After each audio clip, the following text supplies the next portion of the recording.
Australia के 3 खिलाड़ियों ने रात भर बैठ के शराब पी। उनमें से एक खिलाड़ी को बाइसेप्स इंजरी भी थी और उसी खिलाड़ी ने सुबह नशे में कोच के सर पे ठपली भी मार दी। कोच उस खिलाड़ी को टीम से निकालने ही वाला था कि इतने में भैया एक सीनियर खिलाड़ी ने उसे हनुमान जी बनकर बचा लिया। हाँ भैया, हाँ, दिनों बाद आया और ऐसा ही इंटरेस्टिंग किस्सा लाया हूँ। जय श्री महाकाल भैया। भैया ये बात है 2007 के ओडीआई वर्ल्ड कप की, जो चल रहा था वेस्ट इंडीज में। अब वेस्ट इंडीज के बारे में तो भैया अपन सभी जानते हैं कि वेस्ट इंडीज में कैसा पार्टी का माहौल रहता है, मतलब West Indies is a party loving country. और भैया ऑस्ट्रेलियंस के बारे में भी अपन सभी जानते हैं कि ऑस्ट्रेलिया वाले भी हार्ड पार्टी एनिमल्स होते हैं, मतलब पार्टी करने का ऑस्ट्रेलियंस कोई मौका नहीं छोड़ते हैं। तो भैया 2007 के ओडीआई वर्ल्ड कप में ऑस्ट्रेलियाई टीम के 3 खिलाड़ी ब्रैड हेडिन, एडम गिलक्रिस्ट और एंड्रू साइमंड्स, इन तीनों ने भैया रात भर शराब पी, मतलब रात भर दारू पीते गए, अंड संड दारू पीते गए। और भैया सुबह उठ के नशे में पहुंचे ये तीनों होटल। और ब्रैड हेडिन और एडम गिलक्रिस्ट तो भैया समझदारी से चुपचाप ऊपर चले गए। लेकिन भैया एक और जो कैरेक्टर था एंड्रू साइमंड्स, भैया उसका नेचर मैं आपको बता दूं, वो बिल्कुल बेफिक्री वाला आदमी था। मतलब उसको मजे करना है, खेलना है और आनंद करना है, बिल्कुल बेफिक्री, किसी बात का कोई टेंशन नहीं। अब साइमंड्स गए ब्रेकफास्ट टेबल पे, जहां पर बैठे हुए थे कोच,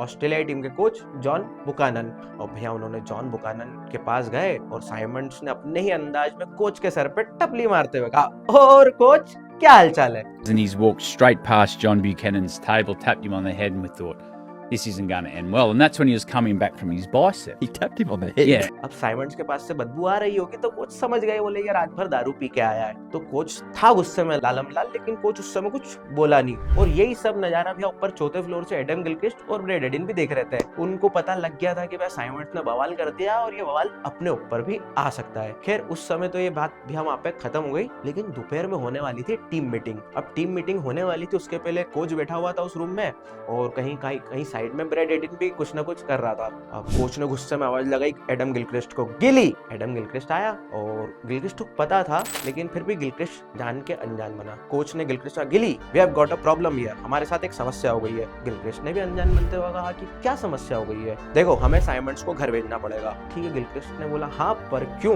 तो कोच ने कहा देखो, एक तो उसको बाइसेप्स इंजरी है, ऊपर से वो बहुत शराब पी रहा है, तो हमें उसको घर भेजना पड़ेगा। अब गिलक्रिस्ट ने सुना भैया ये बात और एक आध मिनट तक चुप रहे, लेकिन फिर गिलक्रिस्ट ने कहा कि कोच हमारे साथ तो इससे भी बहुत बड़ी समस्या हो गई है।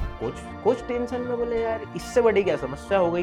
देखो अब हमारे पास 2 विकेट कीपर भी नहीं। बोले क्यों? बोले एक तो मैं विकेट कीपर एडम गिलक्रिस्ट, मैं भी साइमंड्स के साथ था, एक वो जो कोने खोपचे में ब्रैड हेडिन बैठा हुआ है जो पुशअप्स लगा रहा है, जो तुमको इंप्रेस करने की कोशिश कर रहा है, सेकंड विकेट कीपर वो भी साथ में था। अब आपके पास 2 विकेट कीपर भी नहीं है। भैया कोच टेंशन में, बोले तो 12 बज गई, दाव उल्टा पड़ गया। कोच जॉन बुकानन भी थोड़ी देर चुप रहा और फिर उन्होंने बोला चलो बात को रफा दफा करो और अब ध्यान रखना आगे से ये बात अपन तीनों के बीच में रहना चाहिए। गिलक्रिस्ट ने बोला ठीक है, जय श्री महाकाल।